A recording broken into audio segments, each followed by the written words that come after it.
5 লক্ষ টাকা দেয়, যে ব্যক্তিকে লোন দেওয়া হয়েছে তার লোন মাফ করা হয়, তার ইন্টারেস্ট মাফ করা হয়। তাই ধনীকে বর্তমান অর্থনীতি 5 বার ধনী বানায়, আর গরিবের তাকে 5টা লাথি মারে। আগের থেকে বড় লোকের 5 লক্ষ টাকা ছিল, একবার ধনী। ব্যাংক থেকে 5 লক্ষ টাকা দিয়েছে, 2 বার ধনী। তার লোন মাফ করা হয়েছে, সেই টাকারও মালিক ছিল, কিন্তু বড় লোক থেকে লোন মাফ করার কারণে গরিবের তাদের মধ্যে 8 লাথি, মোট 5 লাথি। বর্তমান অর্থনীতি গরিবকে গরিব বানায় আর ধনীকে ধনী বানায়, আর ইসলামী অর্থনীতি হলো গরিবকে ধনী বানায় আর ধনীদেরকে সাম্য রাখে, সমান রাখে। যেমন জাকাত তাদের জন্য, গরিবদের জন্য; ওষুধ তাদের জন্য, গরিবদের জন্য; ফেতরা তাদের জন্য, গরিবদের জন্য; তাও তাদের জন্য, গরিবদের জন্য; মানব তাদের জন্য, গরিবদের জন্য। ইসলামী অর্থনীতি গোটা অর্থনীতি গরিবদের জন্য। অথচ কপাল করে গরিবরা ইসলামকে ফলো করে না, ইসলামী অর্থনীতি বাস্তবায়ন করতে চায় না। আমি চ্যালেঞ্জ দিয়ে বলতে পারি, যে ইসলামী অর্থনীতি বাংলাদেশে বাস্তবায়ন হয়, আগামী 5-10 বছর পরে একজন গরিব ও গরিব সীমার, দরিদ্র সীমার নিচে থাকবে না, সব দরিদ্র সীমার উপরে চলে যাবে। আমি চাই যাদের মাধ্যমে এদেশের গরিবরা গরিব হয়, জুলুম হয়, অত্যাচার হয়, অবিচার হয়, তাদেরকে আমরা ক্ষমতা দেখতে চাই না। যারা 5ই আগস্টের পরে লুট করছে, চাঁদাবাজি করছে, এদেরকে আমরা দেশের মধ্যে ক্ষমতা দেখতে চাই না। আজকের সমস্যা আমাদের মধ্যে, সমস্যা সরকারের মধ্যে নয়, সবচেয়ে বড় সমস্যা হল জনগণের মধ্যে। এই জনগণ তাকে নির্বাচন করবে, এই নির্বাচন করবে ভুল করার কারণেই তারা বারবার ক্ষতিগ্রস্ত হয়। আপনাকে অবশ্যই মনে রাখতে হবে, একজনের নাম এ, একজনের নাম বি, একজনের নাম সি।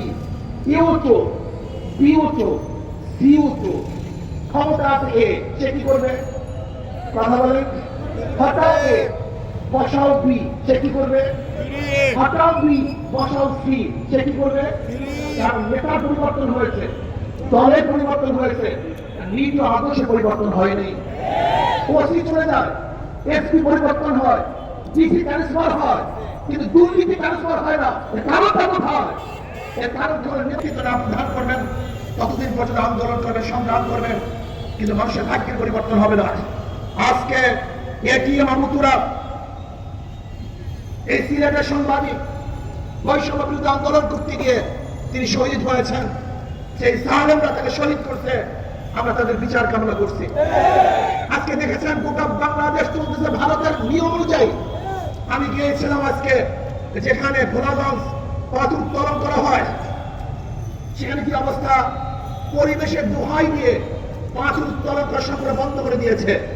অথচ আমি দেখে আসছি অদূরই ভারতের মধ্যে, ভারতের সীমানার মধ্যে আমরা দেখেছি সেখানে বুমমিন করে, পাহাড়কে ধ্বংস করে, সেখানে পাথর উত্তোলন করে, তাতে পরিবেশ নষ্ট হয় না। অথচ আমাদের দেশের কিছু ভারতের দালালরা পরিবেশের দোহাই দিয়ে আমাদের দেশের হাজার হাজার হাজার হাজার কোটি কোটি টাকা আজকে তারা নষ্ট করে ফেলেছে। অথচ বিদেশ থেকে, ভারত থেকে পচা পাথর আমি নিজে দেখে আসছি, যেখানে মাটি মাখা খুব পচা মানের পাথর, নিম্নমানের পাথর তারা নিয়ে আসছে।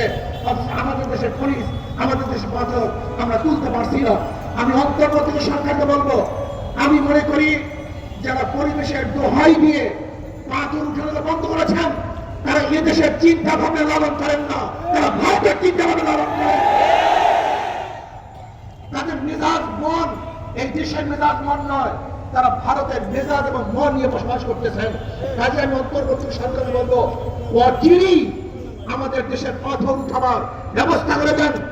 হাজার হাজার লক্ষ লক্ষ গরিব আজকে ক্ষুধার্ত অবস্থা আছে। আপনার পত্রিকায় দেখেছেন, আজকে ক্ষুধার তাড়নায় কয়েকদিন আগে এক পরিবার আত্মহত্যা করেছে। অথচ পাথর উত্তোলন করতে পারতো, তারা তো আত্মহত্যা করতে হতো না।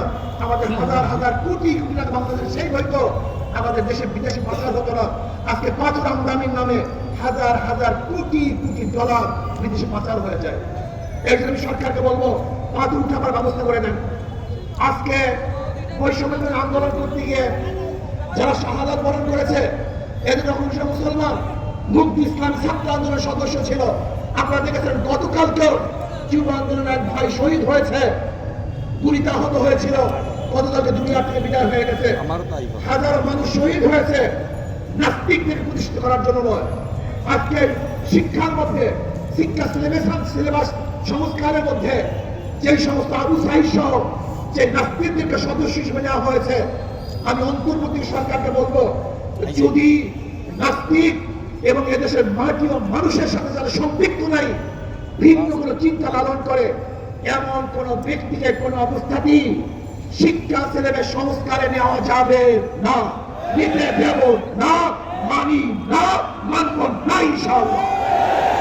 কাজে আসুন আমরা দেশকে ইসলামী সাজাই, ইসলামী হুকুমত কায়েম করার চেষ্টা করি। যে ইসলামী হুকুমত কায়েম করি, তাহলে আমার মা বোনেরা ন্যায্য অধিকার ভোগ করবে, আমার মা বোনেরা ধনী হয়ে যাবে, আমাদের মা বোনেরা বড় শিক্ষিত হয়ে যাবে। এবং যদি ইসলামী হুকুমত কায়েম করি, আমাদের সমস্ত গরিব ভাবনা, আমার গরিব মারা দরিদ্র সীমার উপরে চলে যাবে, যেখানে নির্যাতন থাকবে না, অবিচার থাকবে না, বৈষম্য থাকবে না, যেখানে আমাদের মধ্যে সাম্য, মানবিক মর্যাদা, সামাজিক ন্যায় বিচার প্রতিষ্ঠিত হবে। একজন আসন কাঁধে কাঁধ মিলিয়ে মুসলমানদের দেশে ইসলামী হুকুমত হবেই হবে, হওয়াই উচিত। এর ব্যতিক্রমে বাংলাদেশের জনগণ সহ্য করবে না, করতে পারে না ইনশাআল্লাহ। কাজে আসুন আমাদের সবাই ঐক্যবদ্ধভাবে ইসলাম হুকুমত কায়েম করার জন্য হাত পাতা দুদিককে শক্তিশালী করবেন, ভোট দিবেন এবং ইসলামী আন্দোলন অন্তর্ভুক্ত হবেন, এই আশাবাদ ব্যক্ত করে আজকে এখানে বক্তব্য শেষ করছি। আমা আলাইনা ইল্লাল বালাগ। আল্লাহুম্মা আমিন। রব্বানা যালামনা আনফুসানা ওয়া ইন লাম তাগফির লানা ওয়া তারহামনা লানাকুনান্না মিনাল খাসিরিন। রব্বানা আতিনা ফিদ দুনিয়া হাসানাতাও ওয়া ফিল আখিরাতি হাসানাতাও ওয়া কিনা আযাবান নার। আল্লাহ আপনার জমিন আপনার হুকুমত ইসলাম হুকুমত কায়েম করে দেন। ইসলাম হুকুমতের সাহাবায়ে কেরামদের নমুনায় সহিহ জাদু জাহাদ করার তৌফিক দিয়ে দেন। رب ارحمهما كما ربياني صغيرا وصلى الله تعالى على خير خلق محمد واله واصحابه وازواجه واتباعه اجمعين وارحمنا معهم برحمتك يا ارحم الراحمين. السلام عليكم. عسكر ما في